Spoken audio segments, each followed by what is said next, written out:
This is a ManeHustle Media podcast.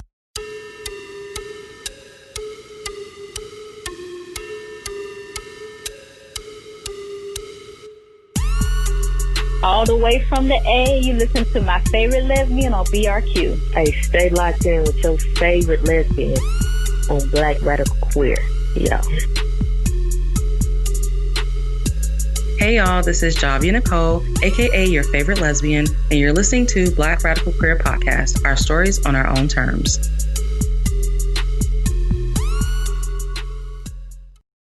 Before diving into this episode, I want to take a moment to tell y'all about Black Radical Queer on Patreon.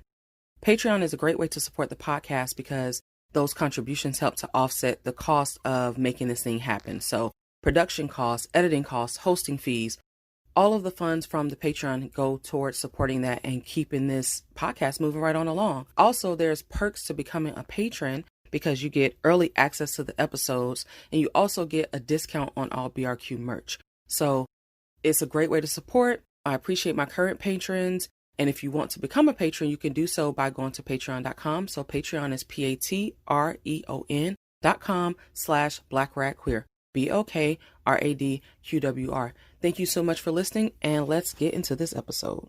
Hey y'all, this is Javi Nicole. Welcome to another episode of Black Radical Queer Podcast. This is the first episode of season 4 after having a much needed hiatus. I wanted to come back and do an episode at this time because there's just a lot going on and I just felt like it would be timely and it was overdue. And I started to get messages from y'all asking when I was going to do another episode. They're like, when is the next season starting? So, I guess folks have caught up by now because initially nobody was concerned. Well, I won't say it like that, but based on the stats, I guess folks are all caught up and now they're like, all right, so what's up with these episodes? So that's what we're here for. So I'm live on Instagram right now. I also have the video and then we'll have the audio. So for those who are listening to the regular, episode, then you'll be hearing this on Juneteenth, which is June 19th. It's not my usual day, but I just wanted to release the episode on that day because it'll be the 2-year anniversary of the podcast and it's Juneteenth. So I felt like it would be appropriate. But for those who are on the BRQ Instagram, they're able to see it live. So they'll be ahead of the game. And for those who are patrons, they'll be able to have access to the video playback at any time. They'll get access to the link. It won't be listed, so it'll only go directly to those folks who are patrons, and they'll be able to go back and listen. So they'll be ahead of everybody else by about a week. Yeah, and then everybody else will get it when it comes out on Juneteenth. So if you want to be able to have early access to the episodes, patrons will always have early access. I won't go live every time. I'm just doing this for now. But moving forward for like the rest of the episodes, the patrons, they'll be the ones who will be able to see it live. They'll be the only ones who have access to it. And then everybody else will just get it on the normal days it drops. It's still going to be Wednesdays. So yeah. So I have my wife, Courtney, here with me. For folks who have been listening for a while, y'all already know who she is. But I do have new listeners because I've had some promotion kind of happen recently, which I'm grateful for. So I've noticed, there have been more followers on the Instagram. There have been people joining the Facebook discussion group and people contacting me. So go ahead and introduce yourself beyond just saying, my name is Courtney. In Espanol, so, because I know you have a wide audience. So that folks will know who you are and then we'll get into our conversation. Once again, my name is Courtney, aka Coco, Cocaine Coco, the People's Champ. Me llamo Courtney. Just gonna keep saying that. I'm learning Spanish right now, so yeah, thank you. I'm Javia's wife. We've been married now for 2 years. She's blessed in that way. We've been together for 8.5 years at this point. She's blessed in that way. That she's gotten to be with me for this long. We've been together 8.5 years at this point. What else about me? I'm cool, calm, and collected. Little ratchet. That's a throwback phrase. Yeah. That's like a throwback footboy phase. Dating phrase, dating app. My birthday is June 17th. So anyways, my birthday is June 17th. So If you want to bless her by blessing me, that works. It doesn't. That doesn't work. Anyway, I'll be 31, so I'm officially extra grown. I will be. What else about me? I don't know. I hate talking about myself. You know this. Okay. Well, I went to college and I have 2 dogs. That's enough. Damn, it was shutting me down. You just said, "Oh, I don't want to talk about myself." I'm like, "All right, then. You don't have to keep talking about yourself." All right. You shut me down. All right. So, this is, I don't know, day 7,062 or something of quarantine. So the last time we did episode, okay, so the last episode that I put out normally, like via Lipsyn, and it went out to all the platforms, was in March. And then I did basically a live season finale on my birthday, which was April 2nd. So those who were on that live, I went live on Facebook. Then they got to kind of, just hang out with us. And we were talking for a little minute about quarantine stuff at that point. But at that point, it had been less than a month that, since we had transitioned into quarantine or whatever. At this point, it's June. And so we're, 3 months? Yeah, 3 months into this thing. So a lot has taken place. Right now, coronavirus is kind of like less at the forefront, but it's still very real, and we're still very much in the house. Yes. Not the same for everybody. And I understand some folks' reasons, for being out and about and all kind of stuff. And some places are just reopening. So it just kind of is what it is. But not some places, the whole country just reopened. Like, it's over. Yeah. And then, really, they just gave up. That's what it just kind of feels like. They just gave up. So. And your boy Trump was like, if we get a second wave, we ain't shutting nothing down. Well, we never got through the first wave. Honestly, we're still in the first wave. But he's just like, so we ain't shutting nothing down. I'm like, typical. Mm-hmm. What's going on the live? Nothing. Oh. So, yeah, there's that. So anyway, we are coming back to basically kind of do another quarantine check-in. For those who've been listening for a while, I like to do my kind of social media or news, like roundup type things where we just talk about shit that's going on. Sometimes I'll tell y'all about interactions I've had on social media, which hasn't been interesting, or just stuff going on in the news or whatever. So there's a lot going on. So since I have Courtney here with me, what's, current or pressing that you're interested in talking about? I have like my own little list and outline and stuff, but I also want to, give room to Courtney to like bring up, and some stuff I'm sure is going to be overlap. So, So what you want to talk about first? I don't know. The world's been a little crazy. And it seems like it's just getting progressively worse as the year goes on. So, I think people have stopped asking, can it get any worse at this point? And we're just like, fuck, what's next? So right now I'm kind of reconciling with, I guess what's going on, like social justice wise, and my role in it. I'm trying to figure that out because I'm in such a different place now than I was a few years ago. So I think that's an interesting thing, is kind of finding yourself in activism, or watching yourself grow in activism. So, or not grow, I guess. I don't know. It's just. Have you grown? I don't know. I don't feel like it. So what does that mean to you? You saying like watching yourself grow in activism or whatever. What does that mean for you? It's just, personally? I think, was it Kinfolk Collective said something about how these movements are always led by younger people, because older people, like, capitalism essentially does its job, right? So now, once you're older, you have more of a career, you have a house, etc. You have kids, and so capitalism kind of keeps you in check. Like, I'm less likely. You have more to lose. I'm less likely to risk things now than I was when I was broke, and I ain't have shit to lose, so I wouldn't have put myself out there. Right. And so I'm kind of trying to reconcile that. Now, I will say, I have money. I ain't got money. I can put money towards the cause now, and before I can only put my body towards it. Okay. I'm a broke ass nigga. According to that reaction, I don't know what that was. No, I'm just saying, like, okay, talk your shit. Like, oh, okay. 'Cause I thought you were saying, oh, this bitch ain't got no money. Wow. First of all, that would be fucked up because I know. I'm your wife. Put my business in the street like that. Second of all, you make more than me. So, like, and I ain't like just a broke bitch. Like, I'm a comfortable bitch. You know what I'm saying? I ain't balling. She is like more on that, getting to that balling level. Like, I'm just comfortable. You know what I'm saying? I'm just glad to not be a check to check bitch no more. Okay, so deep. But yeah, so I can put money towards the cause now versus putting my body on the line.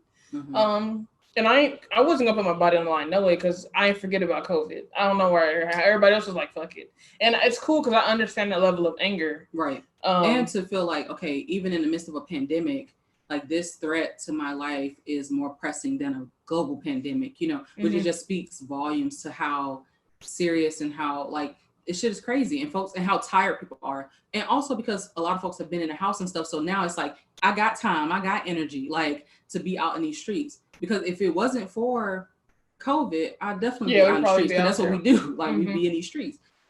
Because of COVID, we're like, let's chill. But I have definitely been, like Courtney said, like putting money behind the cause, sharing stuff and all kind of stuff. But like I've donated so much stuff. And I always be, and that's something, I mean, and we don't even necessarily like talk about it a lot, but we both will donate to stuff just kind of on our own. We don't have like some huge powwow about it or anything like that. But so I've consistently like donated to things. Even when I was check to check, it's just, it is what it is. But it's been more. Like I was looking at my bank statement, I'm like, damn, GoFundMe and all this other stuff, just seeing all the little transactions. I'm like, okay, you know. But I mean, I'm glad that I have the means to do it because, you know, I can't, like in my heart, I would absolutely want to be on these streets. Like, let's do it, you know, but I can't ignore the pandemic. And then too, the thing is a lot of folks who are out there already been out. So for them, it's not much of a change because those folks who are essential been in these streets anyway. So they're like, shit, I've been working. I've been, you know, life hasn't changed for them. So it's nothing, you know what I'm saying, to go beyond the streets when you still got to leave your house every day anyway. Yeah, that's very true. So there's that. And then I've been trying to reconcile with, it's like the timing of this, I was telling Daniela, the timing of... Who is Daniela? Everybody don't know who Daniela is. Daniela is my therapist. Okay. Continue. She's an amazing... The timing of when I got this job, I was basically on my way to law school. And I decided not to go to law school to do this job. And I convinced myself that because I was still able to help people in this role, but I would get paid more to do it. And then there's just some shit going down in my job right now. I'm like really unhappy there. And I was just telling her like the fucking timing of, you know, being needed in a social justice capacity right now and not being happy at my job when I could have been heading into my third year of law school. Like just the timing of all this shit happening and just kind of like really fucking with my mind, you know? So yeah, it's been an interesting few weeks to say the least, just internally for me. Yeah, I mean, I think that especially when you're someone who's used to being out and kind of like really putting your body out there, you know, to not do it, like for me, I definitely, not a disconnect, but there's like this weird kind of thing that I'm feeling. I feel like I'm almost like in limbo. I feel some guilt because that's just like, so what I'm accustomed to. I'm very much accustomed to being like, all right, let's go. Like, you know, that's what we do. And even in our relationship, I mean, that's what we do. And more so like for me, like with this partner than anybody else, where it's like, hey, we about it, like, let's, you know, go. So to not do that and to be to an extent on the outside looking in terms of that, like on the ground, like the grassroots level thing is very strange to me. I'm very much not accustomed to it. I'm also not accustomed to being in a position where I'm comfortable, like, you know, kind of like stable finances, stable living conditions. So that I feel like brings me even more guilt because I'm like, damn, you know, we sitting up in this house that we bought and, you know, we're fixing it up and getting the stuff to make our house, you know, a home. And folks are out in these streets and we're watching it from a screen and we're contributing to the cause and everything. But it's like, and I understand that like everybody has a role to play and everybody's role is not necessarily to be on the front lines, on the ground or whatever. I 110% understand that. And I'm someone who's like, in my field, I have to often tell folks like, to give themselves grace for like what they can and can't do. And like, hey, you don't have to play that role, whatever. I get all that shit. However, that still doesn't make me feel less guilty. It doesn't make me feel less weird, because I'm not used to being at that vantage point where I'm like this, looking at it, as opposed to me being there. Like, it's just very disconcerting for me. So I don't really know what to do with it. I've just been trying to like do my part, contribute, support. Like, we were already supporting Black businesses and shit like that. Like, that's stuff that we already do in our everyday life. Yeah. But now, since there's been such a push and all these lists are coming out, like, I'm learning about businesses I didn't know about.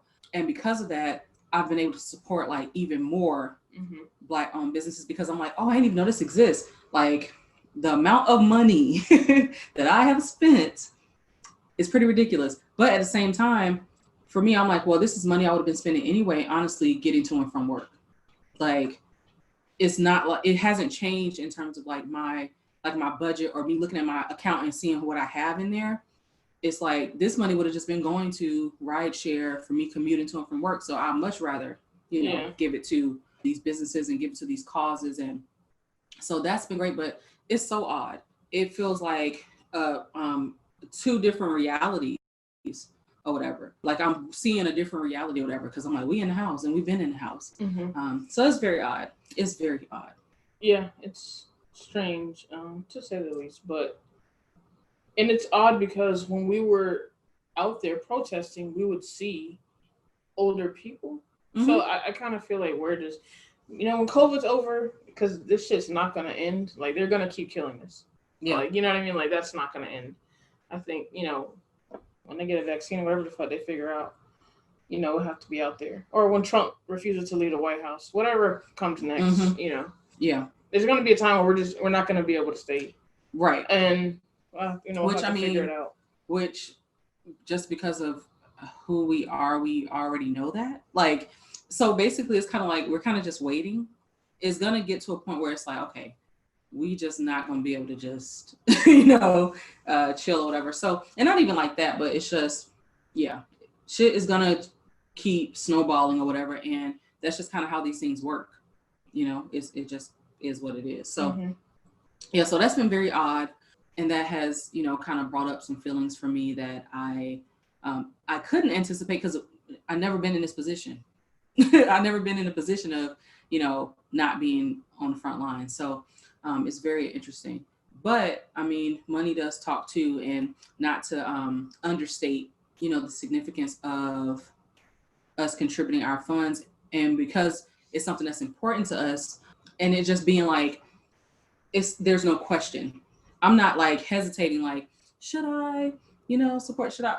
Bruh, them transactions, we got packages coming in. We got like, it has not been, there's been no hesitation. Like, we've been contributing the coin. Okay. And in the past, that's not something I was really able to do like that. So I understand, that everybody has like their role to play and all that. And so some of the feelings around it, I just have to reconcile. It's just new, it's just a new way to feel. Yeah. So one of the things that I wanted to talk about was, because it's relevant to protests and stuff like that, a lot of people have been calling for defunding the police or like abolishing the police. And from me, like, just seeing people's posts and seeing conversations people are having, there seems to be a lot of confusion about what that actually means. So for one, a lot of people think that these things are synonymous. Like, they're not. They are different things, to defund the police versus abolishing. So there is some overlap, but they're not the same thing. So for defunding the police, which a lot of folks say defund the police, people are thinking that means abolish, like get rid of them, and it doesn't. It just means reallocating funds. That's like the simple version, reallocating funds. Police departments have huge budgets. Like, it's ridiculous. And part of those budgets go to like things that they shouldn't have. Like, they have military grade weaponry and shit walking the streets with civilians, with regular ass people. Like, why do y'all have this? Like, they out in like riot gear is basically military shit, like military grade stuff like uniforms and stuff like that. Like, it's ridiculous. Why y'all got all this stuff?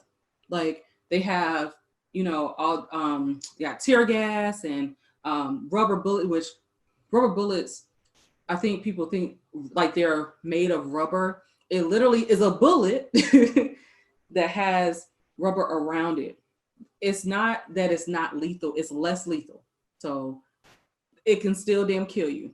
And they're supposed to like basically aim it downward, and it like bounces off of something to, make contact, to decrease the impact. But no, they aim it straight at people, and people are posting pictures and all kind of stuff of the injuries and stuff that they have for that. Those are real ass bullets, y'all. Like, the whole thing it has a bullet core surrounded by rubber so that it can bounce, because it's not supposed to be aimed directly at somebody. But because it has that weight, it's just even more weight and force behind it. So that's why people are getting these damn injuries and stuff like that. But anyway, I digress. I'm sorry. So yeah, defunding is just reallocating funds because they're using their funds for shit like that.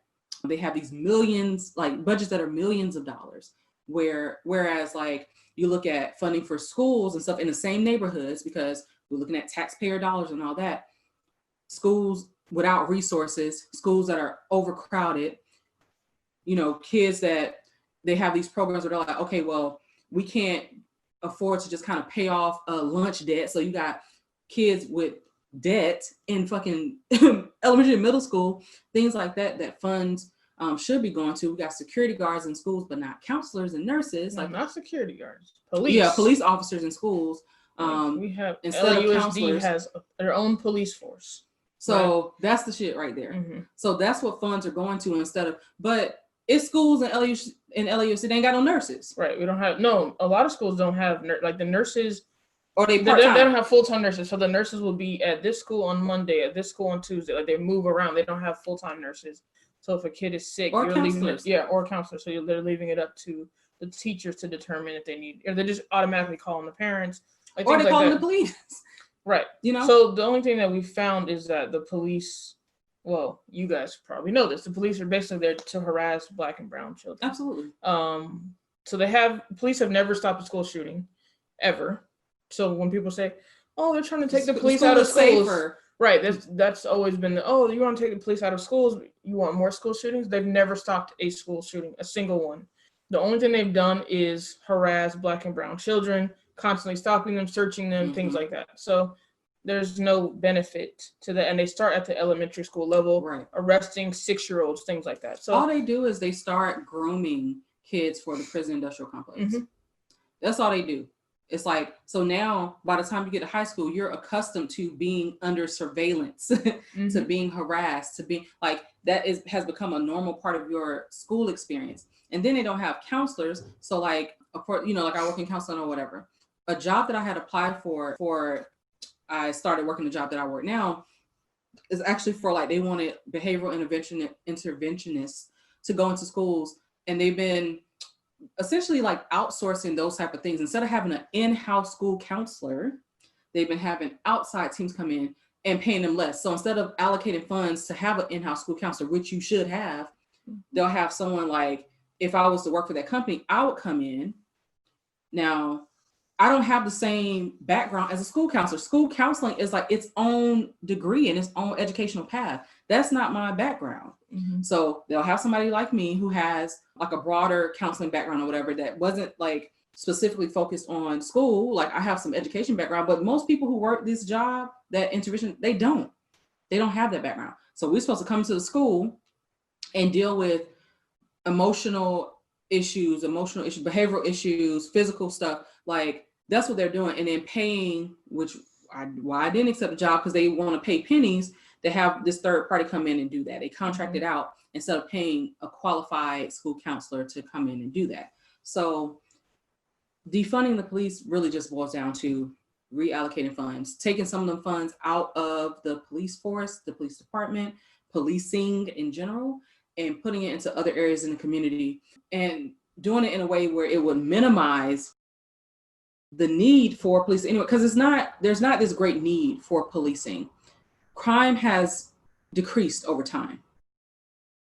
Policing has not. Policing has increased. Right.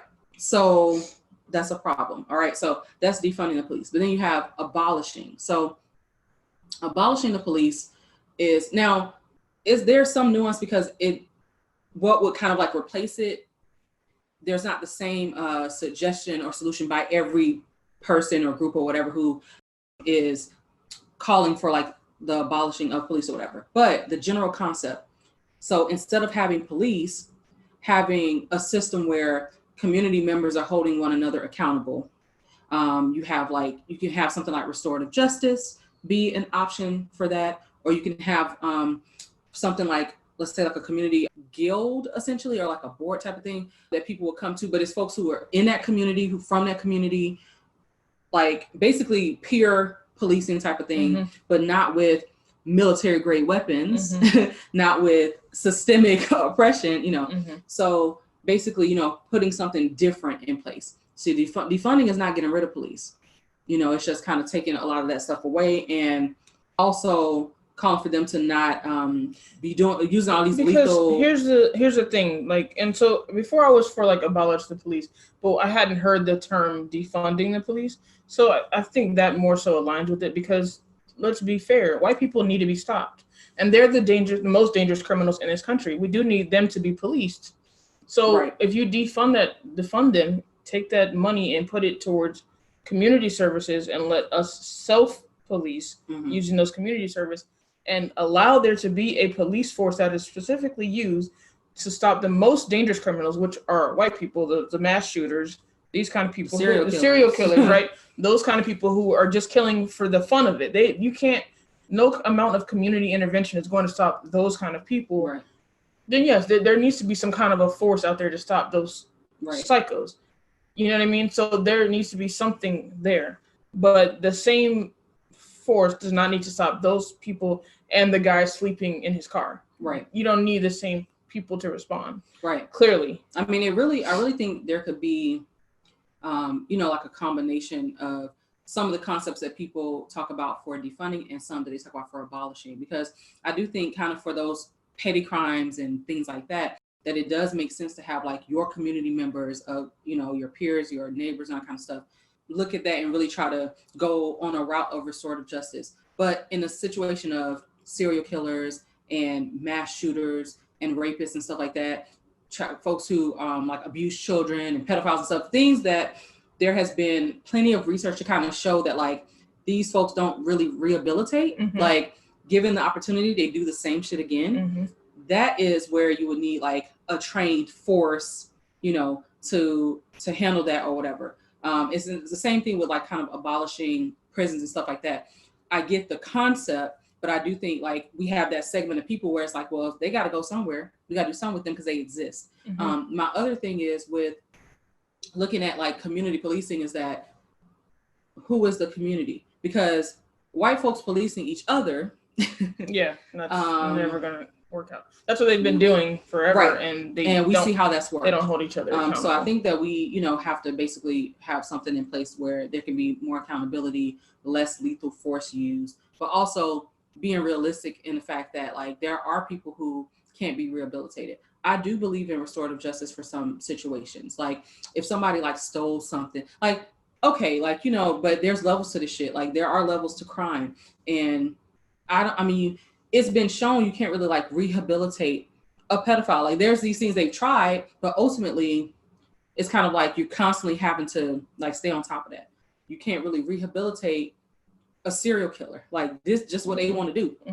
And if they get the opportunity, they're going to keep doing it. And if they can keep getting away with it, they're going to keep doing it. So yeah, but anyway, I wanted to bring that up because I see there's been a lot of like folks conflating the two. They don't mean the same thing, but they are both, just alternatives to our current corrupt, crazy ass system. So, yeah. It's an interesting concept. And I think you should, if you see somebody saying it's ridiculous because it sounds so out there, remind them that we defund everything else. We have defunded education. We have defunded mental health. We've defunded whatever the fuck we want to defund while we give money to police and military.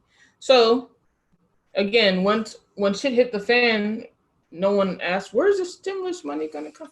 Like we find the money somehow, right? So We can defund the police. They don't need all this damn money. They don't need millions. It's hundreds of millions. Yeah, like, and that's depending ridiculous. on where you're at. Yeah, but like it's ridiculous. That's very unnecessary. Yeah.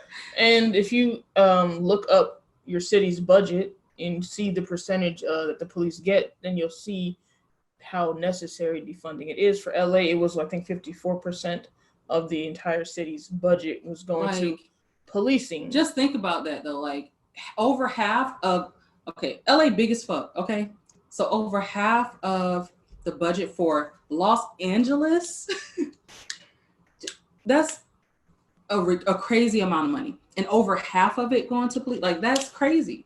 Think about when the teachers went on strike, and all the schools, and think about like with a city that's so large, all of the kind of elements that make that up, like schools and things like hospitals, that kind of stuff that also require funding. What in the world? There's no justification for the police to get over half. Like, there's no justification to even think that they're more than half as important as the services that a city provides. And the services that people actually need. Yeah. And in a place where there's a huge amount of Black and brown people. Like, for my job, they were literally just talking about, the people that we serve, and they're like, 80% of the people that we serve are Black and brown folks, are people of color. 80, okay? And that's for LA. So it's like, really? Like, this is where the money is going to. So that policing, of course, is insidious, and of course it's like intentional. That's what system, when people like to reduce racism to like this minute thing to individuals. Right. This person said something about me, whatever. When it's like, it's a whole system. This shit is systematic, and it's like, but I think that's on another level. They reduce it. Well, white people reduce racism to an individual level. One, because it absolves them they think it is. It's not me, it's the system. No. I mean, it's not me, it's that other person. It's the Confederate flag. It's them calling you a nigger. That's racism. It's not me, right? So they or I don't say that, so I'm not racist. Right. But they also, it allows them to believe that reverse racism is a thing. A Black person called me a cracker. That's racism too. It works, but it gives them this victimhood, and it allows them to escape accountability. So that's why they think. Well, that's why they tell themselves. But also, and I read another post today by Kinfolk Collective that, how the same way that we shout out, we post, or oral history, how a lot of our history is not taught in schools, but we still know it from our parents, from our grandparents, etc. And she was saying, don't let white people fool you that their parents are not teaching them their history. Like, they know they're savages, essentially. Like, there's just no way that, like, they're not oblivious. They like to play that way, but they're not. Right. The descendants of Nazis keep their trophies. Like, they're very proud.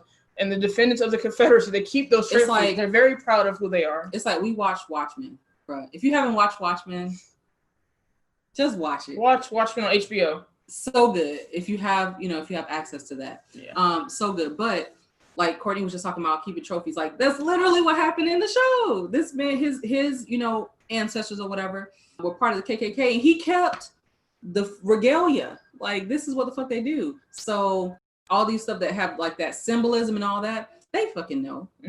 So they can play, the fool or whatever. And even if they're oblivious, they might pretend, okay, that was if you're watching Finding My Roots. Oh man, that's so terrible. My family owned slaves. Man, it's so bad back then. You know what I mean? But they like try to separate themselves from it. But they know. Yeah. So when they try to pretend the shit that I hate now is, I can't believe it's still going on. Where the fuck have you been? Where you your been? Whole life? You've been asleep. So it's fake, I think. But it's performative, definitely. It's performative. But as we're finding out in my lovely family, I don't even know what to say about that. Yeah. Sometimes they know. I think even if on the surface they're like, I don't. Okay, if you don't know, this is because it's willful ignorance. Yeah. You know what I'm saying? This is not because it's not happening blatantly all the fucking time. This is because you are making the decision to close your eyes to certain things. You have, tinted your glasses to only see whatever the hell you want to see. that's a decision, but that's not a passive thing. That's active. That's something you chose to do. Like, I chose to be in my little bubble, and this is what I see, and this is how things look in my world. So, wow, I didn't know this was going on out there. Okay, because you made the decision to limit. You made the decision to limit your vision to only what you want to see, and that is privilege, because we walk around with this right here with this skin. We can't do that. Like, we don't have the option to walk around and be like, I can turn a blind eye to that. No, because I look like this. Like, so for even those people who, you know, have that willful ignorance, the ability to even have that is still privilege. So I'm like, you ain't know? Okay, yeah, because you got the privilege of not knowing. Yeah, so, yeah, speaking of willful ignorance. Let me tell you, I swear, anytime I want to record, there's noise. It's 7:00. Why are they cutting grass? 7 p.m. on a Saturday. Why are they cutting grass right now? First of all, who has grass? Honestly, because in our little neighborhood, our yards are not big. So like, and they've been doing this for a minute. So like, really? No, they just started when you started recording, didn't they? No, I'm saying, like, that's what I'm saying. They've been, it's been like, you know, since they started like cutting the grass. I'm just like, ain't that much grass to cut. Are you cutting everybody's lawn? Because that don't make no sense. So it's very irritating and aggravating, and I don't know how that's going to impact this audio. So, but it just, of course, when we want to record something, that's when it happens, because all day that was not going on. I had class, we did, you know, did other stuff, Courtney went on the wall, all kinds of stuff, and they ain't doing that. As soon as we sit down to record, that's the bullshit I've been talking about, y'all. Anyway, they're done. Oh, they're not. All right, so I'm kind of shifting gears a little bit. Actually, just a slight shift, just a slight. It's not a full-on pivot or nothing. It's just a slight. It's just a slight. All right. So something that is like, I guess you could say, like, it grinds my gears. Okay. So we're looking at, you know, people who have been like victims of police brutality, and just person after person. It's, you know, this shit is every day. And so I see people saying like, say his name, blah, blah. And I'm just like, it irritates me because, like, say her name is a specific movement that was created because when things like this happen with like police brutality, male victims get attention, and female victims, Black women weren't getting that same press, that same mobilizing behind them, the same rallying for them, the marches and the protests and stuff.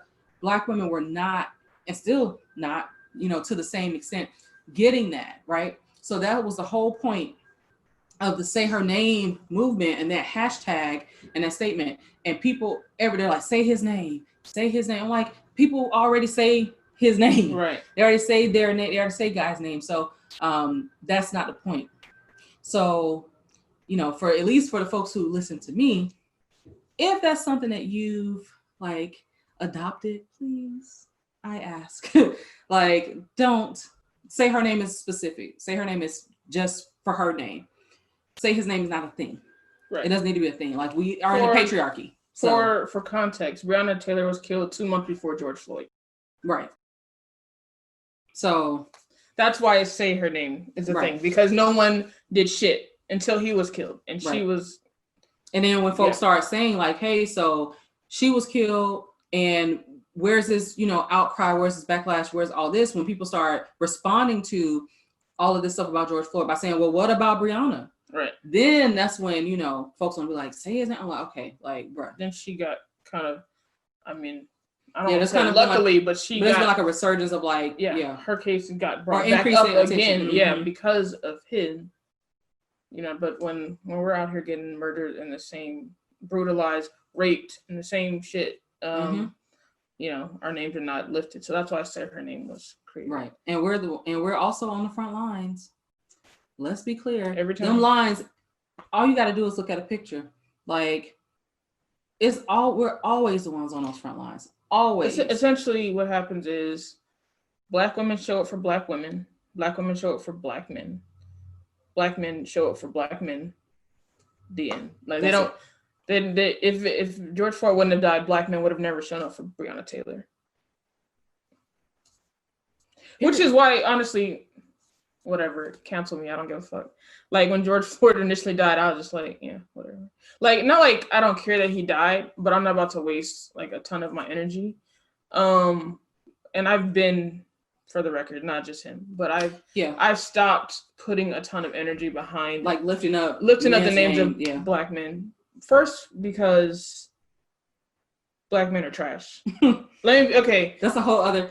Listen, I mean, this is not a secret, so because this is the thing, Black men do not support. Okay, Black women en masse support Black men, whether we have an interest in them or not.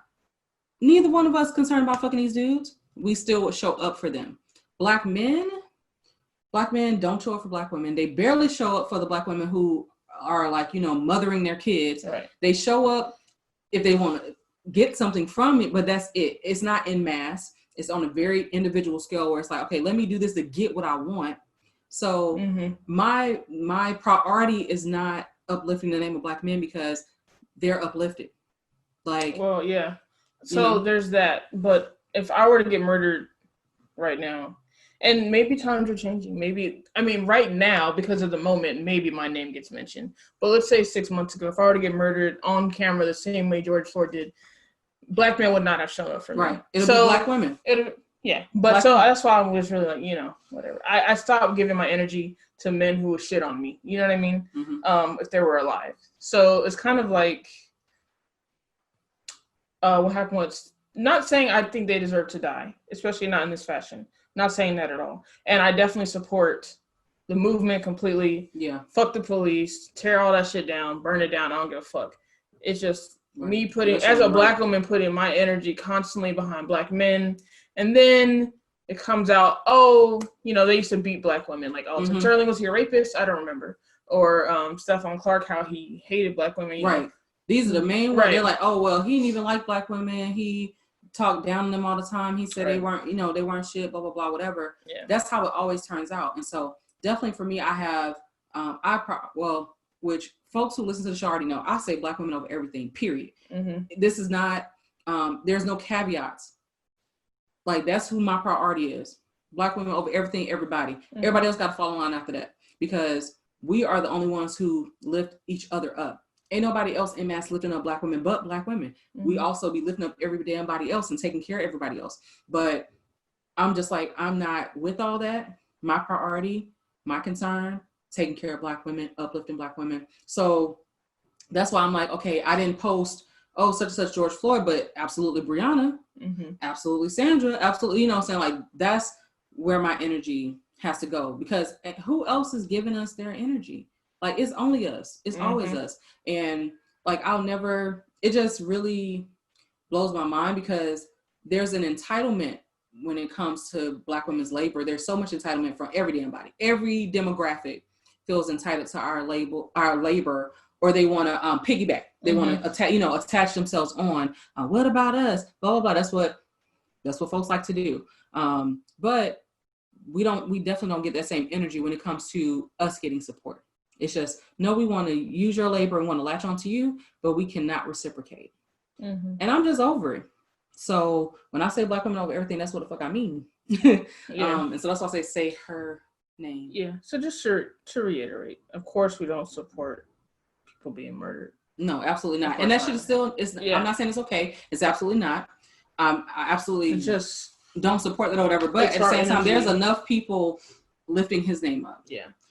Me not lifting it up is not changing. I think it really just got to a point where I was tired of doing it to only be shitted on by them after they died. You know what I mean? Like when their tweets will resurface or their record will resurface. I'm like, because I don't care about your record. I'm not saying that makes you worthy of death. But if your record is, I attacked a Black woman, I killed a Black woman, I beat a Black woman, then kind of fuck you. That's kind of the point I get to. I'm like, no, you would have fucking killed me if you had a chance. Why should I mark for you? Or you're and it's something I always think about. Like, I've mentioned before, like especially when I was in Atlanta. I mean, Atlanta was black as hell, whatever. I underwent like so much harassment from Black men, so much, like daily, y'all. Like nobody should have to like live like that, bro. Like the shit was ridiculous. Where I'm like, every time I leave the house, I'm like, let me get my mind right to be talked to any kind of way, catcalled, followed, surrounded, cornered. Like, let me just, prepare myself for that mentally every fucking day. So these are the same men who are being brutalized, right? Mm-hmm. So it's like, and I'm out there. Like, I would still be out there. I'm like, this could easily have been, like, any of them could have easily have been one of them dudes who catcalled me on the street and then called me a bitch because I didn't want to talk to them, or followed me in the car, or tried to corner me, whatever. Like, it's the same thing, right? So it does become, like, it wears you down to be like, it's like you're fighting for your own oppressor, right? In a way. I'm like, I'm still showing up for you. Like, it's like an abusive relationship. Yeah. It's like, even though you don't give a fuck about me, I'm still showing up for you. That shit is old. Yeah, it's odd old. Because my father is a black man, or because my brother, you know what I mean? It's like, that's what you see when you see these men being brutalized. It's like, I feel like I'm fighting for my father, but at the same time, I'm also fighting for the people who would oppress me or wouldn't show up for me. So it's kind of like, it's a very odd place to be in. And especially as a queer person, it's even getting to that point. And that adds another layer, too, because you already know they don't give a fuck about us. Yeah. Like, they see us as... literally will be the one to kill you. Yeah, you know absolutely. I mean? They'll be the one to kill us. They'll be the one to say, like, oh, like, that's not valid. Like, basically to invalidate our queerness and be like, oh, no, you just need a guy, basically. You need a guy to fuck you right. You need this, you need that. So it's like, okay, you don't even see me as valid. Like, all you do is mistreat me, talk down to me, harass me, bash me, whatever. Like, and these are the people I'm still showing up for. And it just really, like, when we did the Black Lives Matter thing out here, and that guy was like, oh, it's so good to see black women showing up for black men. And we're like, nigga, what? When I say, me and Courtney both were just like, that was his first protest. Gotta be. It had to have been his first protest, because we're like, bruh, we've been in these streets. Like, I know we had to, like, give each other the look, like, this nigga can't be serious. Like, this nigga tripping, because that was the wild. I'm like, this wild. You talking wild right now, because I'm like, this is what we do. Look around you, bruh. It's black women everywhere. We out here, black queer people, black women. We make up the majority. Black queer people been on the front line. We've been out here. The people who started Stonewall, Black Lives Matter, both started by black queer people. And then people come behind and erase it, talking about say his name. It's right. It's like the ultimate slap in the face, you know what I mean? Even Me Too. Like, okay, that's a black woman. Me Too started by, black woman. And they want to be like, oh, well, now these white women want to attach on to that. I'm like, bruh, y'all better give this woman her credit where it's due, because, so I've made it a point to where I'm just like, I prioritize black women over everything, period. And because, too, these movements, so it's like already uplifting men, don't say nothing about women, murdering trans folks, especially trans women. We just had 2 more black trans women, they're dead, like just this week, right? So, but these the folks, like Stonewall, that's a black trans woman right there at the forefront of that.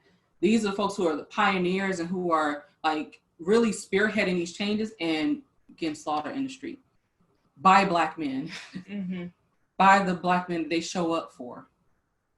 Like, so I'm just like, look, it gotta be black women over everything. It just, period. Like, I can't, cause we got, like, we are the prime, like, the definition, the prime example of, like, we all we got. Nobody embodies that the way black women do. Yeah, it's funny. I think it was Angelica Ross, but don't quote me on this. She made a post about basically how not enough celebrities had said anything about the trans sister who got beat up. Ayanna Dior? Yeah. Mm-hmm. And Frenchie Davis, who is bisexual, if I'm correct. I think so. Ayanna Dior was a prime example. Like, folks just sat around and watched her be attacked. Like, what? Anyway, I'm sorry. Go ahead. Frenchie Davis commented basically like black women don't owe anybody shit, cis or trans. Some shit. It was like the most bizarre. So she's saying black women don't have to show up for other black women? Is that what she's saying? Yeah, and I was just like, I responded, she basically asked you to show up for yourself. Like, I don't even understand. Right. She's like, we don't owe anybody shit. I'm tired of us being like the mule. And I'm like, she's literally asking you to show up for yourself, like right here. So I was very this is not a mule situation, bro. Like, you know what I'm saying? I can see if it's but to me, she said like cis or trans, we always gotta do shit for other people. You know what I mean? Like, it sounded like she tried to make it seem like she wasn't being transphobia, but I think she was slipping in some. Yeah, it sounded like some like you're trying thinly to veiled. Trying to other. Because how you gonna say cis and trans, but like this is literally a trans woman we're talking about. So it sounds like very thinly veiled transphobia. When really you saying like black women ain't got to show up for anybody, including trans women, and it makes no sense. Like, if anybody we need to show up for is each other. Fuck everybody else. Honestly, we don't got to show up for nobody else. But that don't make no kind of sense. It sounds like some bullshit to me. It sounds like some thinly veiled transphobia. I can't get with it. Okay, so I don't know how we're doing on time. Not good. How much time has it been? Okay. Look and see. Your vision better than mine. Look where? It will probably show you on the live. I don't have to click. It don't show you how long you've been on there? What does this one say? Nothing.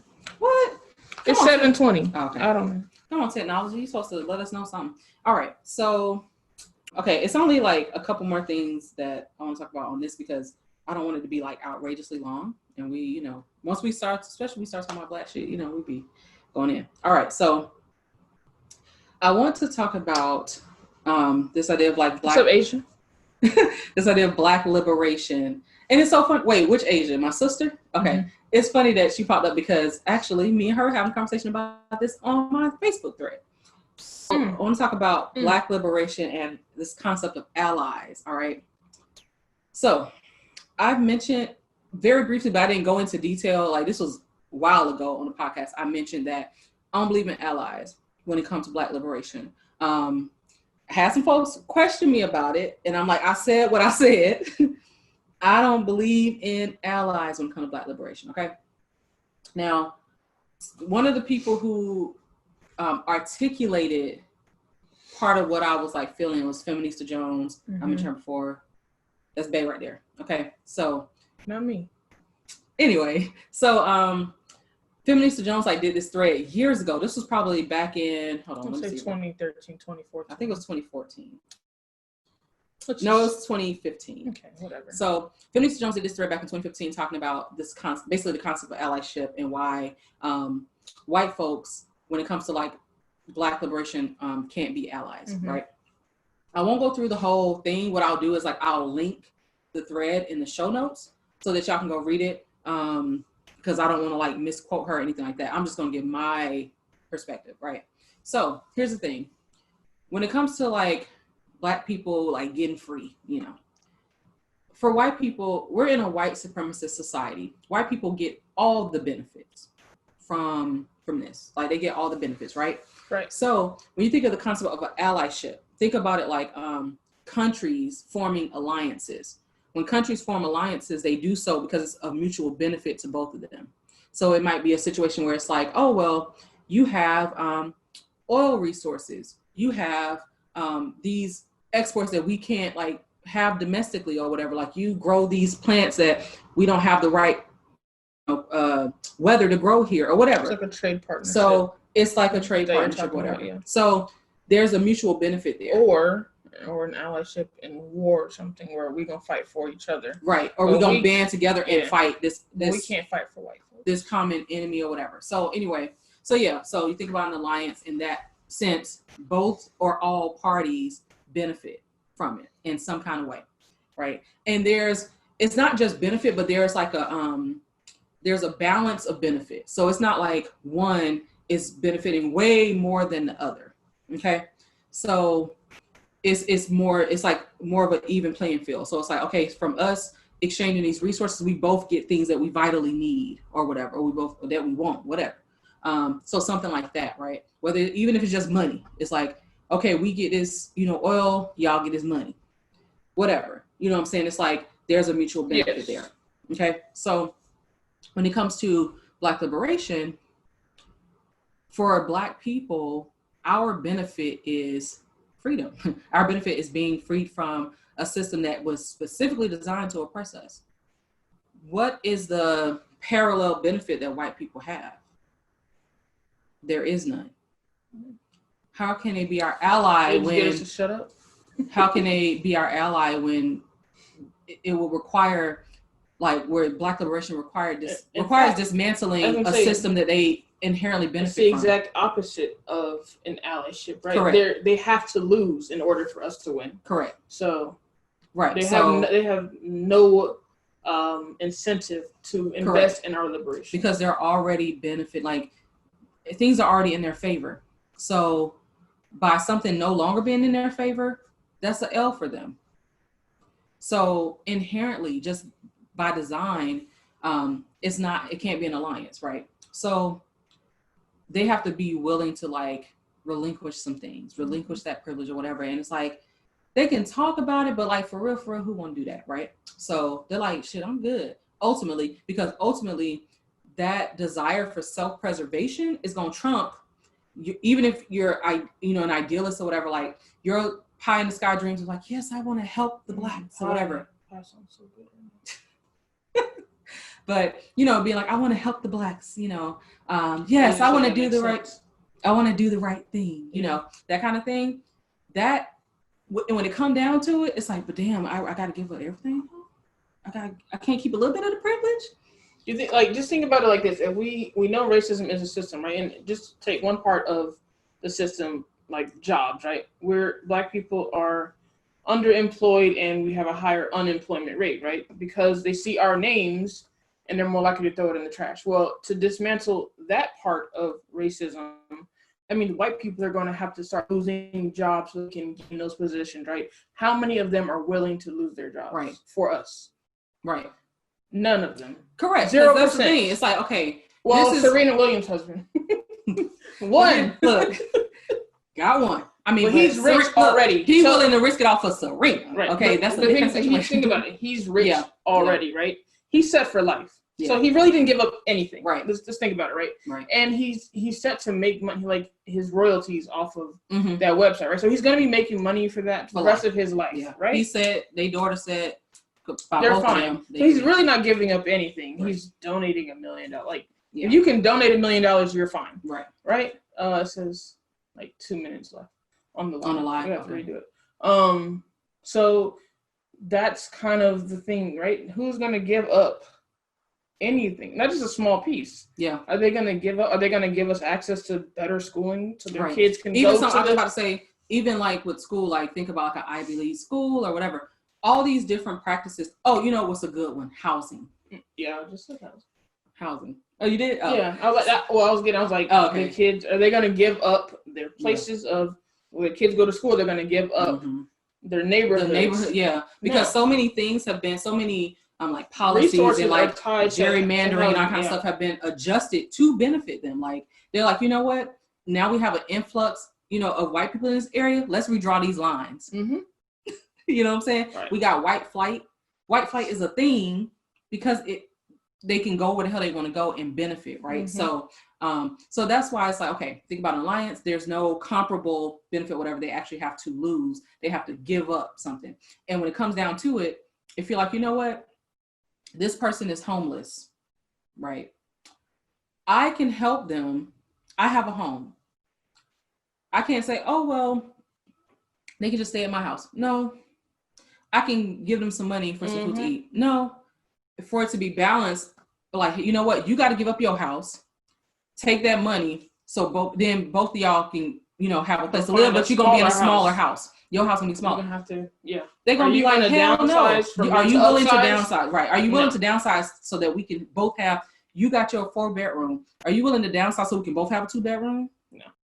They're not going Absolutely not. Absolutely not. That's the thing. It's like, it's not just about like, oh yeah, I'll help them out. This is like white folks' perspective is being an ally, like I had posted a status on Facebook saying like white folks are very attached to the term ally.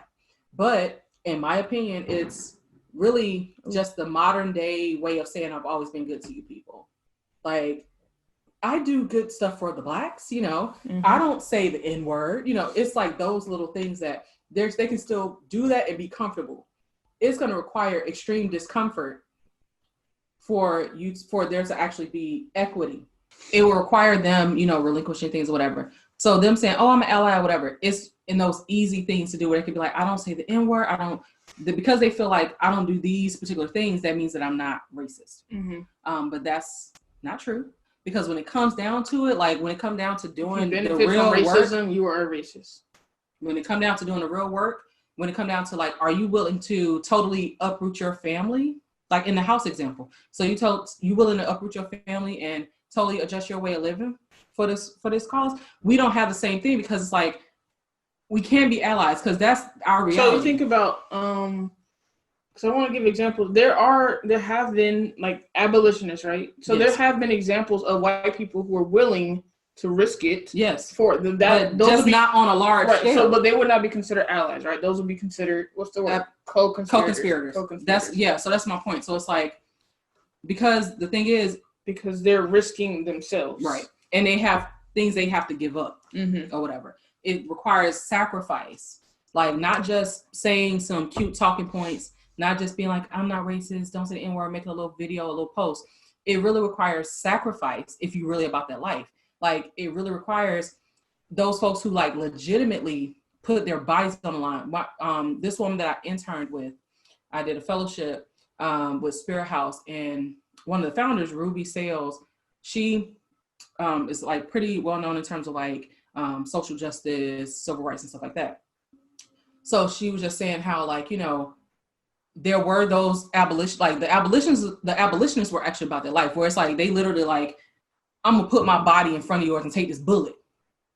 That's not the same as like, I'm gonna do this post. It's come on, or posting Black Lives Matter. I'm not impressed. Right. Saying I didn't even put that damn square. I was like, this is so performative. Yeah, it's performative. It's very performative because ultimately you still get to live your regular ass life, and this isn't impacting you. But like for those folks who were legit willing to like, I'm gonna be a shield. Like, I mean, legit, she had somebody take a bullet. Like, he took a bullet for her. That's when you really about that life. When you're like, okay, I see that this is so messed up that like I recognize. But the thing is, it's a constantly active thing, and white folks are very passive. It's an active thing to work to be anti-racist. So perfect example is I posted. There was a white guy, and it was actually a very odd interaction because we've been friends probably on Facebook over a decade now, and he problem had, number one. No, yeah, he'd been fine for the longest, and you know, he's gone to protests. He usually says things like about Black Lives Matter, and but he said something about, he posted words of George Bush, right?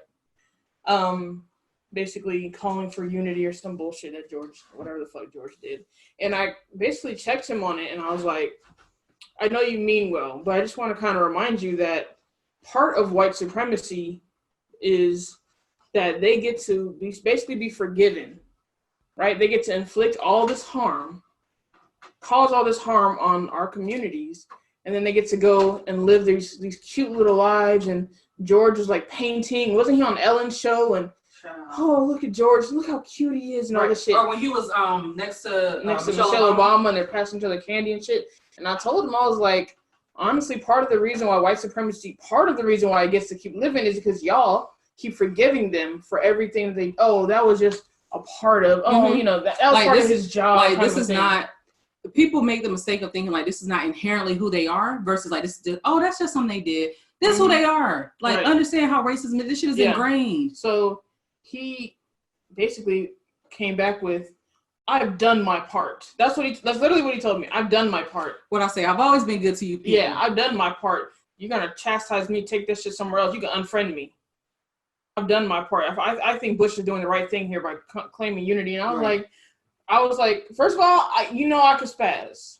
I could spaz. And I didn't. I was very shocked because I'm like, you could have justifiably spazzed. I could have. And I was like, because we've been friends, I almost thought he had been hijacked. You're like, who hacked you? Because, I mean, I was just like, first of all, because he's like, I'm not going to take it down. First of all, I didn't actually take it down. All I said was, when you post things like this, because we're, it was at a time when they, put that fucking square up, like, amplify Black voices. I'm a Black voice. I'm coming to you and I'm saying George Bush has done a lot of shit, that hurt the Black community. His voice is not what the fuck we want to hear right now. Like, maybe you should take him down. That ain't it. And he just went, I was like. But see, that's when it really comes to light, where it's like, you know what? It's all cute or whatever, and they can say all they want to say, but it's like, ultimately, they still want to talk over you. Like, in real life, like in reality, you know what I'm saying? They still think that what they have to say is more important. They still think that their performative stuff is more important than your real ass life. They still think that they know better. So they still look to themselves as the authority, as opposed to people who are actually living this Black experience. Mm-hmm. It's arrogant. Like, when we talk about caucasity, bruh, like, I've never, like, the audacity of white people is unparalleled. Nobody has the audacity that white folks have. Because that's really how they think. They're really like, it really is I've been good to you people. Like, I'm doing what I'm supposed to do, blah, blah. And you just need to accept, it's like that kind of thing. And I'm like, we telling you that ain't it. Like, you want to make your little bootleg sign? We like, no, bro, get in the front. Be a human shield. Like, that's what your value can be. Mm-hmm. They ain't trying to hear that. They're like, yeah. So I would say maybe we should give them some examples. Like, you want to be an ally. How about you try to be a co-conspirator? Yeah, that's what I said. I was like, y'all need to really separate from that word and really focus on being anti-racist and being a co-conspirator. Yeah. Because we didn't say, the thing is, white folks have to, it's an active thing. They have to actively work to be anti-racist, mm-hmm. because the racism is inherent. So it's like, for you to be, it's not saying, oh, I'm not racist. Like, you are. But if you were to be anti-racist, that means you are actively fighting against that in very tangible, specific ways regularly, not just one day a week, not just, it's like in your life. Yeah. I think a big issue is not just with white people, but with human beings in general. They don't like to change, right? Mm-hmm. Especially when it gets to a certain age. Like, for me, I'm extremely open, probably too open. And that's something I will address with Daniela. I'm very open, right? But a lot of people don't like to admit that they were wrong, or they can't change their mind. For whatever reason, I'm here, I'm stuck. You can't change my mind, never gonna change my mind. A lot of that is pride. Pride, ego, etc. Yeah. Karen's Gone Wild is a page to check out for some good laughs. Oh, yeah. Cool. Also, check out Sarah Cooper, Sarah CPR.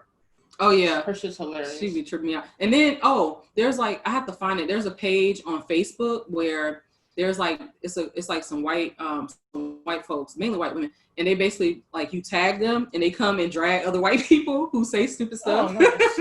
They just be like, you know what, we got it. Like, and they just come and drag them, that's just smart. That's cool. What was I saying? Agent distractions. Oh, okay. I was talking about, it was something I saw on, I think this is a white woman. I think her name was Natalie Portman or Olivia Wilde. I cannot tell them apart. Okay. So basically, they are both white women. Do they look alike? I don't know. One of the two. I know what they each look like, but I can't do a mental side by side right now. Okay, one of the two, or maybe neither one of them. I'm not sure. So there was some celebrity white woman. Yes, there was a Black lady talking about, she had a conversation with, I'm going to say Natalie Portman for now. We'll check this later. She basically, kind of had a conversation with her, and Natalie was like, I'm going to be completely honest with you. Like, because the lady asked her, like, was talking to her about defunding the police. And she's like, I'm going to be completely honest with you. Like, my whole life, the police have protected me. Like, I've called the police. They've come. They've protected me. They've helped me my whole life. So it makes me so uncomfortable to hear you say defund the police. That's the point. Right. They're going to have to be uncomfortable. Yeah, that's why they ain't allies. But she was like, but I hear what you're saying. Give me some resources. I'm going to read. As, I don't know if this is her friend. I don't know what their relationship was. Mm-hmm. But she was like, it makes me so uncomfortable. Just tell me, or whatever. You know what I mean? Mm-hmm. And she said she came back and she was like, okay, I get it now. So my safety, the safety that the police provide me directly contributes to your unsafety as a Black person. I get it. Yeah. I get it now. But I never got that before because I've never seen that, or I've never made that correlation. Because privilege. But my point is, there has to be something in there for her to even try and listen. Yeah. And a lot of people don't have that part. They don't have the receptiveness to say, maybe I'm wrong. Mm-hmm. Yeah, that's true. And that's just true. Saying, all right, wait, because like the police have always been there for me. Like, why would I question that? It's a prime example. You know how people be like, oh, well, I never went through that. You know, like what's the bias? Fuck, I need my list of biases. Oh yeah, but it is a type of bias though, where it's like, okay, well, if I'm saying, yo, like the police target me, the police do this, and you're like, that's not my experience with police. That doesn't mean it doesn't happen, but for some people, and for white people, but part of white privilege is the fact that you can live your life like this doesn't happen because it doesn't happen to me. That is like a huge perk of privilege. Mm-hmm. We don't have that privilege to be like, oh, well, this don't happen. Like we see it. We're like, we see this happening to folks who look like us. White folks are like, I never seen that. Does that really happen? It's like they're in a whole other world. They're in a little privilege bubble. Yeah. Trevor Noah did like a little thing on that. And he was like when Black people say, I'm just walking down the street and they grab me and throw me against the wall and search me. And a white person hears that and they're like, no, that doesn't make any sense. And then Black people are saying, I know it doesn't make sense. And they're like, that's against the law. That would be yes, I know. And they're like, you can't visualize something that you've never seen. Right.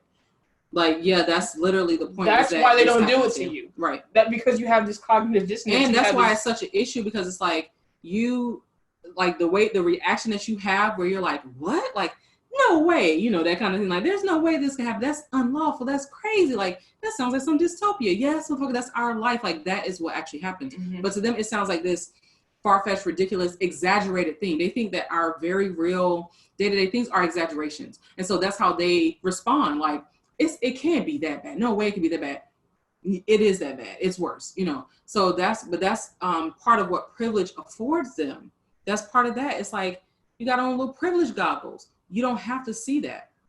So people don't really understand like that there's a huge disconnect or whatever. And that's why there's not an alliance, because like, how are you going to be my ally? Like, we ain't even on the same field. Like, we're not even looking at things from the same perspective. When you think about an alliance, because you're looking at like this mutual benefit, then you come to a common ground where there's a common vision that you all are seeing. We're not even living in the same reality. How are you going to be my ally? It's going to take a lot of work for you to fight against all those benefits that are ingrained or whatever, and understanding that like you will never get to the end of that journey. You have to spend the rest of your life fighting it, actively fighting it day after day. You're not going to get to a point where it's like, I fought and boom, I've achieved, you know, peak like allyship, or I've achieved peak co-conspirator, I've achieved peak anti-racist. No. You're going to have to fight it for the rest of your life. If you're really about that life, you're going to have to fight it for the rest of your life, because as you navigate through the earth, you still got privilege. It's not like you get to not revoke. What's the word? Like for you give something up? Not revoke, but you don't get to basically like just give up your privilege or whatever. Like you don't get to just be like, all right, you know, I'm going to opt out. You still got it. As you're fighting this day by day, like you still are actively living in your privilege. So that's the difference. Like, so we can't be allies because it's like the playing field is not even. Relinquish, that's the word. Thank you, babe. Sister. Well, thank you, Asia. So yeah, relinquish. Like you can't degrees, man. They can't relinquish their privilege. So it's like to be a co-conspirator, to work toward being anti-racist, like you have to continuously work toward or whatever. And folks are just like, honestly, they don't want, if they are honest, they don't want to do that. It's hard work. It's a lot of work. And it still ain't as hard as what we got to do, period. Like they still get to walk through the world with privilege. But for those folks who are performative, they want to be like, oh, well, I went to the march and I had my sign and I don't say the N-word. And, you know, I tell my friends not to say the N-word. And they do these performative things and they got to post it all to social media because it's a performance. Because if you're really about that life, you just doing this for social media clout, you know, so where you're like, this is me at the march with my sign and I gotta, you know, post pictures. We were out in the streets. We didn't post no pictures.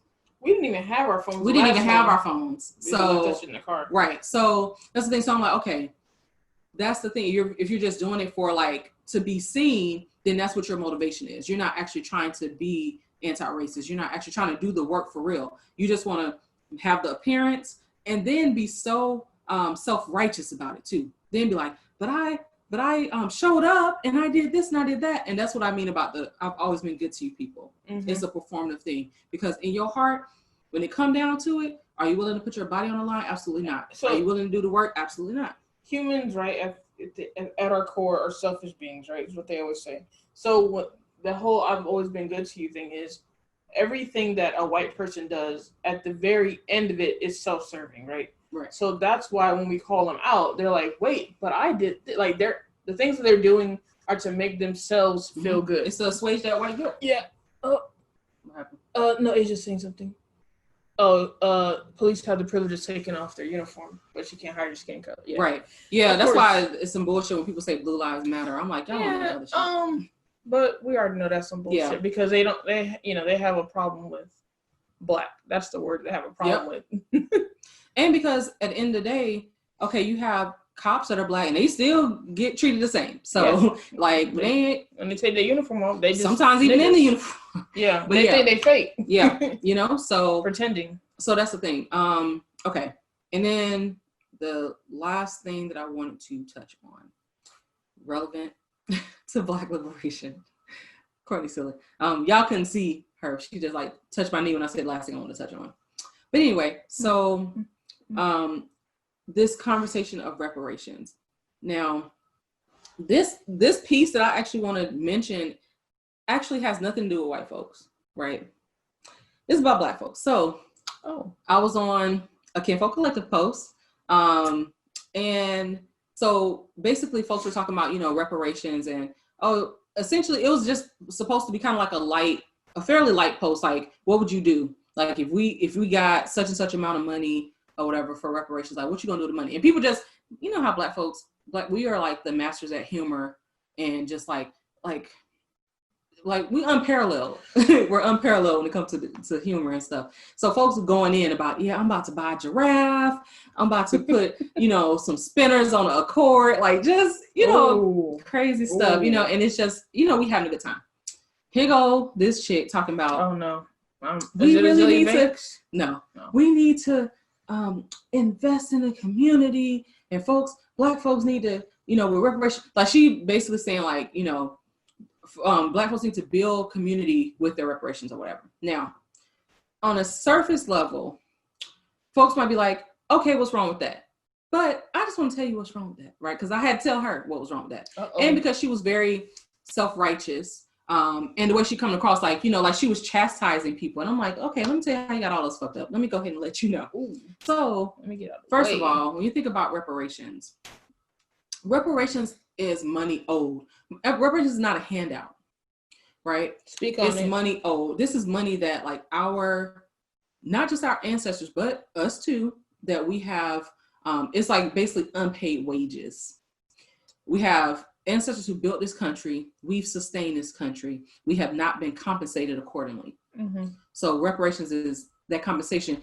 Is no amount they can give us that would even come close to actually compensating us. So let's be clear on that. Let's be clear. It's no amount, nothing they can actually give us that will adequately compensate us. But still, they still need to, run them coins. So folks get reparations.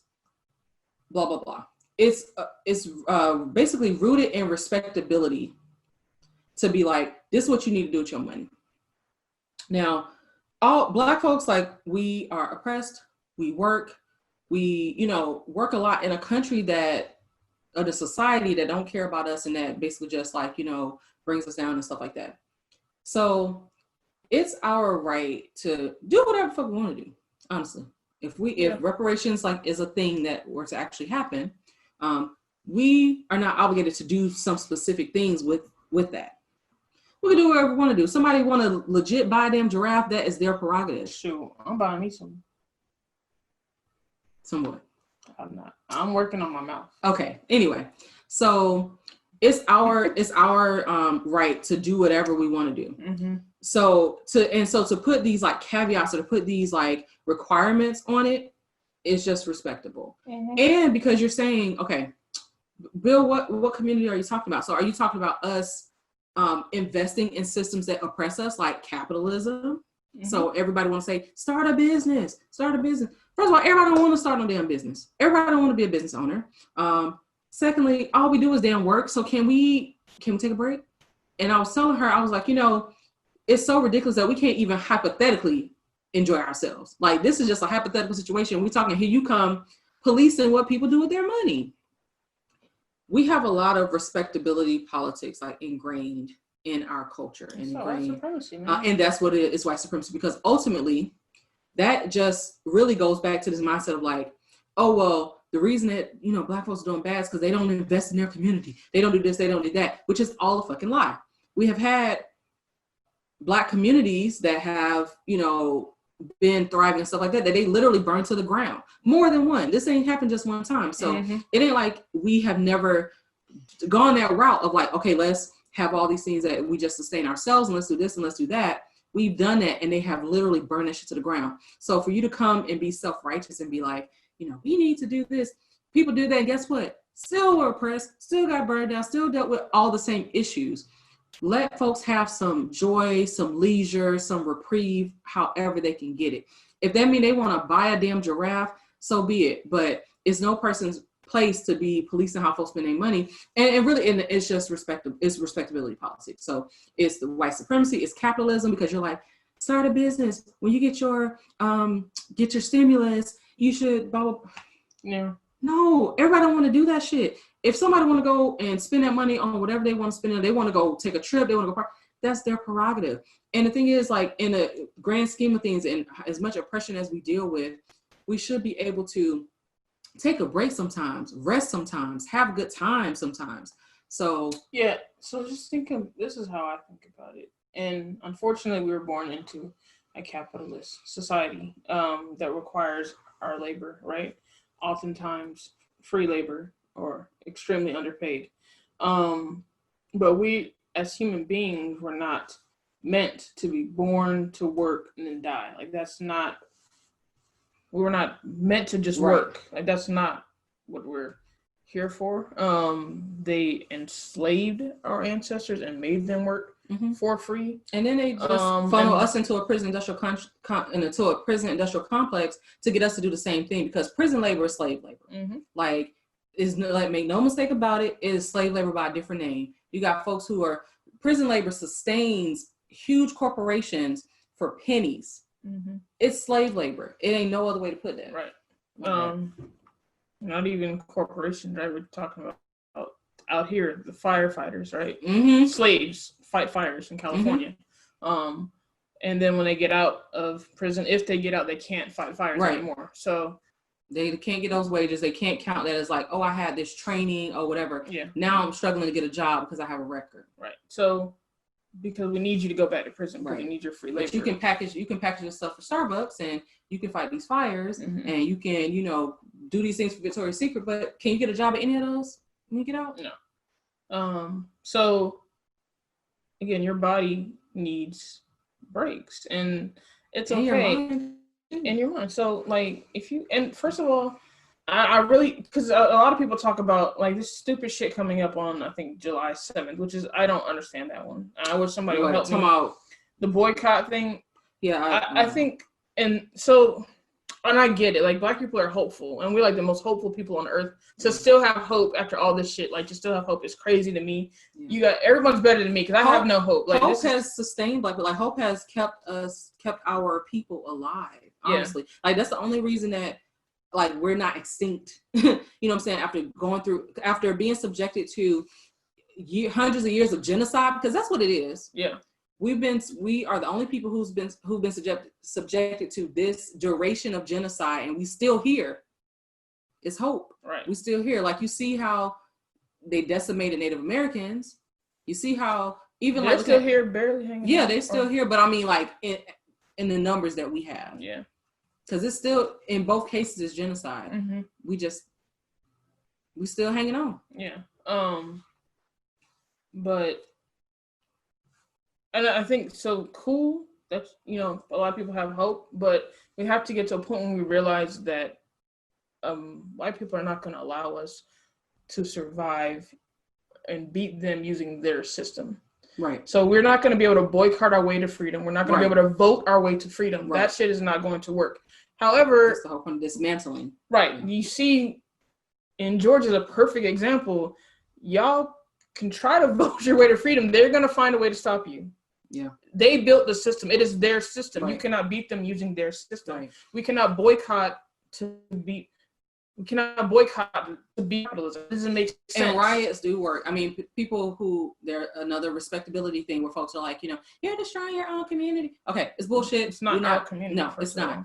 But you see what actually gets results, like people tearing stuff down, politics are rioting, all that kind of stuff. People want to talk stuff about it, but it's like, you know, it ain't the quote unquote peaceful things that's getting the results. Yeah. When you start tearing shit down, that's what gets their attention. Peace has never gotten results. Right. And then why? It's like we're fighting a violent system, and to be like, stay peaceful, blah, blah, like, yeah. I mean, it's ridiculous. I don't know the exact quote, but Stokely Carmichael's like, peace doesn't work when you're fighting savages. Right. You know? Legit. Like, could you imagine like a dog is running to attack you and you're like, no. Right. Don't bite me. Right. Or you just stand still. Yeah, you just stand still. I'm not a threat. Just like try to shrink yourself. It's like free me, dog. Like it does not work. Just like this girl tweeted. I don't know what her name is. I don't remember, but she basically did a tweet like, you know, saying she was saying like it's such a disconnect to be like to say like you want to like say no justice, no peace. Yeah, she was like it's such a disconnect to say no justice, no peace, but like you peacefully protest and you feel like peaceful protest is like the best way to do things. Like no justice, no peace literally means no justice, no peace, like no peace. Not we're gonna peacefully protest, like no, you're not gonna have peace until there's justice. We're gonna fuck shit up. Yeah. But so here's and I don't like Minneapolis. Right. Hey, look. Got them hands. Yo, they man, that video of them talking to the mayor and they're basically like, okay, yes or no question. Yeah, go home, Jacob. After they didn't tore some shit up and they're like, yes or no question. And he ain't say what they wanted to hear. They like, go home. Go home, Jacob. Period. It's the people, like the power is with the people.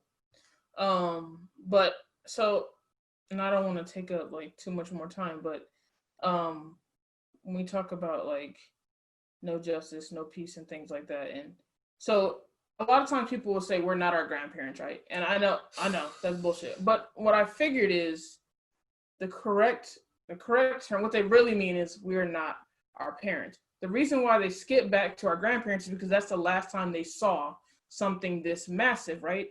And the history is written by the victors. So white people write the history books and they show us, look at how peaceful your grandparents' generation was. They skip our parents' generation because our parents' generation kind of didn't have to do it on the scat max level. They basically got to like ride the coattails of what their parents had done. Right. You know, so they kind of like got to cruise off of the, you know, the like the advances or whatever. So they didn't have, and now we're like, okay, no, we got to do. So that's why a lot of people say we're not our grandparents' generation. What they really mean is we're not our parents' generation. Right. Our grandparents were lit. They were out here fucking shit up. Our grandparents were not passive, bro. Right. Like they were, and you know my grandpa. Yeah, but I mean that's what I'm saying. Like they were in these streets, and I mean, and then they're still, even when they're faced with a bunch of they're faced with a lot of backlash, they're faced with a lot of violence, whatever, they were still showing up in the streets like it wasn't a game. And so that's why I'm like, and so that's part of it, what Courtney said about like, that kind of is more so the parents, but you know, the reference point is the grandparents. But the other piece of that is that people just don't know their history. So people, because like Courtney said, the victors, you know, write the history books. That's what's mostly put out there is those that, you know, they want to say Martin Luther King and they want to show like the sit-ins and all that kind of stuff. They're not showing you the by any means necessary, the, you know, the violent, you know, they're not showing that side. They're not amplifying. They do show it as a contrast. Look, nothing got done when they did it this way. But they're not amplifying that. Yeah. Or they're, you know, downplaying it or whatever. But it's like, our folks is out here. That's why I'll never be like, I'm not my ancestors. Nah, bruh. Like, they some G's. Like, I'm like, it's their blood running in my veins. That's why I'm about this life, you know. But a lot of it's like, folks, you know, we don't know our history. And I mean, I understand it because it's not like I always knew or whatever. This is from deliberate work and research and studying and doing a fellowship that basically made me feel like I came undone. Like, I was just like, because it was so much stuff I hadn't learned. I literally like broke down crying because I was like, I didn't know this. Mm-hmm. I broke down crying, went to my grandma and was like, Grandma, like, for real, like all this stuff. And, you know, she kind of gave me more context, but I was just like, it broke my heart. Like, you know, so a lot of folks don't know that history of like them being out in these streets and like for real being about their life. Like they just don't know. There's a lot of things missing there, right? There's like obviously the victors write the history books. So what they teach us in school is the peaceful part. Also the people who through it so trauma they don't want to talk about it. That part. That's the second part. So it's not like my my grandparents. Asia said because people who are peaceful were still very much hated. Like as we see today. Right. Like the prime example that we always like to use, like MLK. they still kill MLK. Right. You know, they still. I was gonna touch on that in a second, but like, and I don't know about you, but like my grandparents did not willingly give up this information of what they went through. That's not something they just wanted to talk about. Right. And sit down. Let me tell you about the time I was abused and all. Right. That's not something. Let me tell you about this trauma, baby girl. Right. So it's kind of like there's that disconnect. There's the white people ain't gonna teach us. Right. They don't. So where do we get it from? So it's weird because we do get our oral history, but they tell us about things from before them. They don't talk about their lived experience. Talk about their parents. Right. They talk about their parents, right? And so maybe my mom will tell me what grandma went through, but my grandma's not gonna tell me. So there's that piece. Then there's kind of like in MLK, in a situation with MLK, I was watching a video and this guy, I don't know his name, he was on Trevor Noah, and he basically the way white people write the story is MLK died, we got our rights, cool, we won civil rights movement. But what really happened was when they killed MLK, they killed the revolution, right? He was ascending, the revolution was ascending, like we were getting rights and we're moving forward. He was fighting for poor people's rights, and they killed him. And they're like, "No, we're gonna have to shut that down, bro." They killed him and said, "Okay, black people, you won. He's dead. Here's a little rights. Shut the fuck up, right?"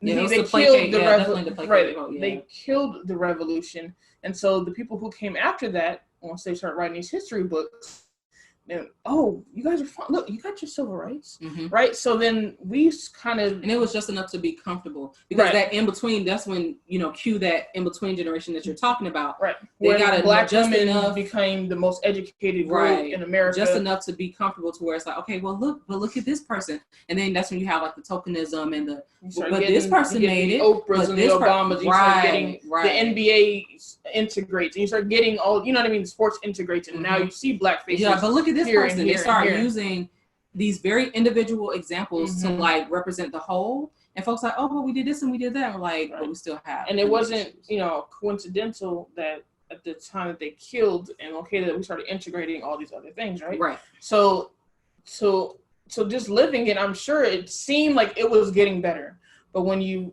take a step back and look at the data, nothing has changed, right? Right. And so the guy was basically saying like nothing changed, but for some reason everybody thinks it's better. That's how they won. Yeah. They killed the revolution. So now that and when you kill, that's the spirit. Right. Like that's the spirit of the people that like the revolution.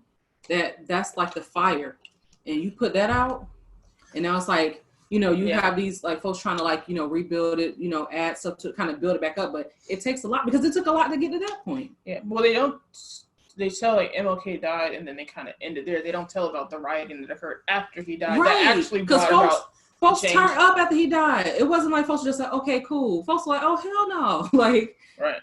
And we like to skip. We like to skip and pretend and selective memory, short selective memories, and so that's basically how we got to this point. Where all of a sudden, white people are like, "Huh, for real, y'all? Yes, nigga." Like, what the fuck? So, anyways, I don't want to take too much time. I'm just saying that's kind of And to Asia's point, the FBI does not put a peaceful person at the top of their most wanted list. There's nothing peaceful about MLK. Right. They hated his guts. He was a very violent agitator in their eyes. Right. Because it's like if you ain't passive, then you're a threat. Right. Peaceful people don't get arrested 20-something times. But people conflate peace for passivity. Right. MLK wasn't passive. Like even if and even peaceful ain't the same as nonviolent. Like.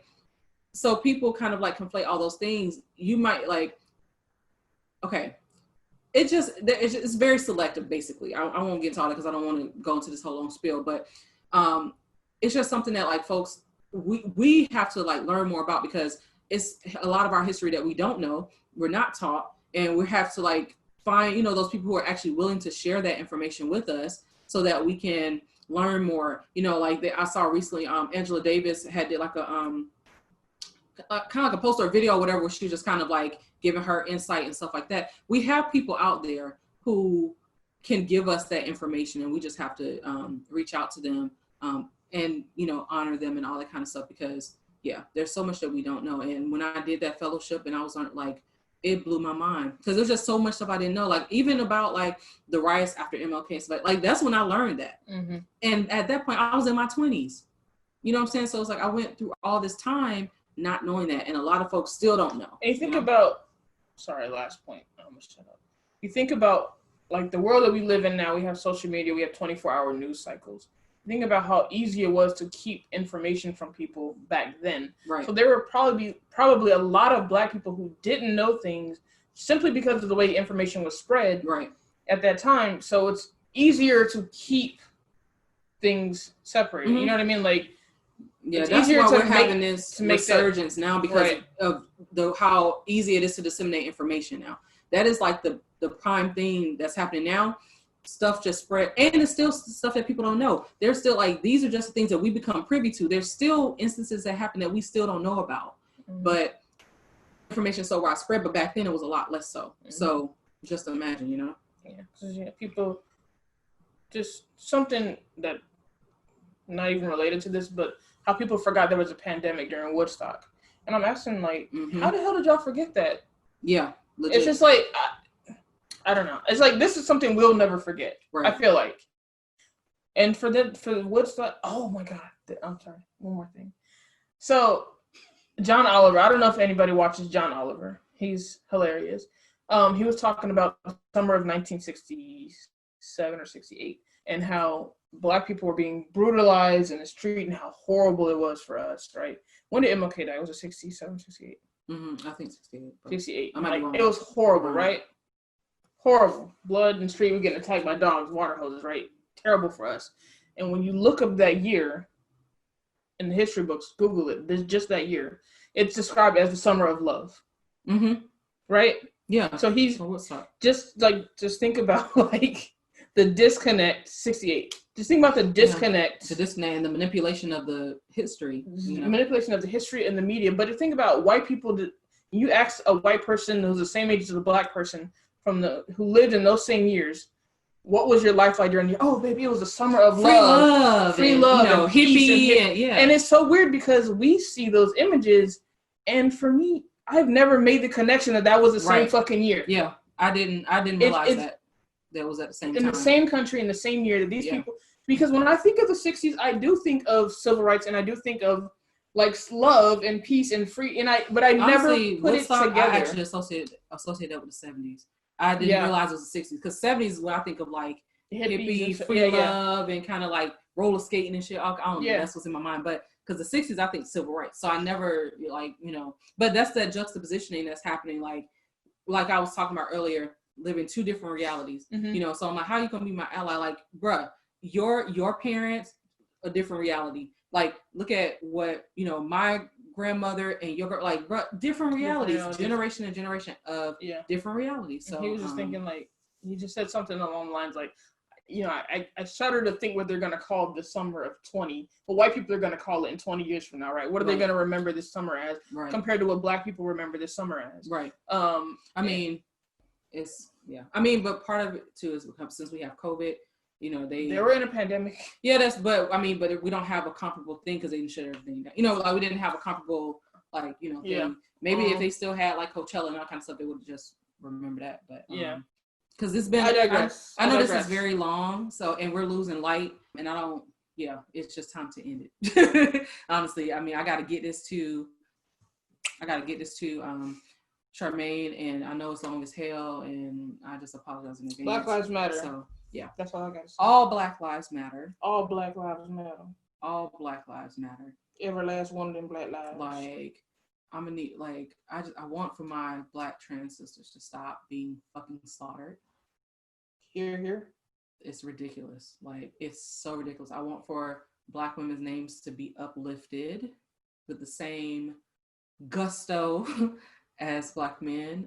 But yeah, so that's why, yeah, all Black lives matter. All of them, every last one of them. And those main ones that are being minimized are the ones that's showing up, just like we talked about, showing up for dudes who want to show up for us. That's the same thing, you know, that's the same thing Black queer folks are doing and Black trans women are doing and all that. And we got to protect each other. Like, we are literally all we got. So, all right, y'all. So that's it for this episode. Who knows how long this is going to be? I'm scared to even look at the time. We shall see. They just said it's going to be called the summer we couldn't go to Whole Foods without a mask. I think my sister's right. The summer we couldn't go to Whole Foods. What I mean, yeah, it's gonna be like the summer of the mass protest. That's probably what it'll be for them, because they were out in these streets protesting about, we want to go to the gym, exercising in front of the damn gym in the street, not wearing a mask because they can't go in the gym. But okay, we're supposed to be done for real though. All right, y'all. So thank you for tuning in. You know, I'm back or whatever for another season. Yeah. I Raise Black voices. Thank you, Courtney, for joining me.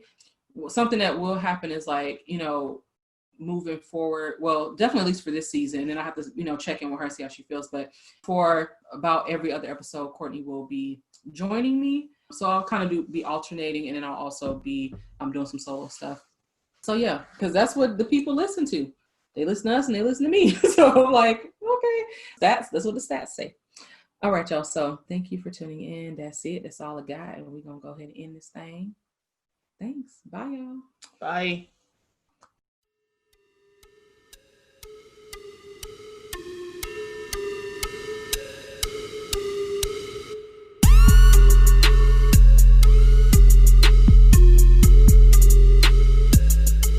Black Radical Queer is a ManeHustle Media podcast hosted by Javi Nicole. BRQ is produced and edited by Charmaine Fury, and the show's theme music was created by The Brothers Records. You can connect with us on Twitter or Instagram at Black Rad Queer. That's BLK RAD QWR. You can also connect with us on Facebook through the Black Radical Queer Podcast Facebook fan page or the BRQ discussion group. You can get Black Rad Queer merch on teespring.com/Black Rad Queer, BLK RAD QWR. And you can leave a voicemail, call in, ask a question, those types of things on the BRQ Google Voice line. And that number is 937-601-8647.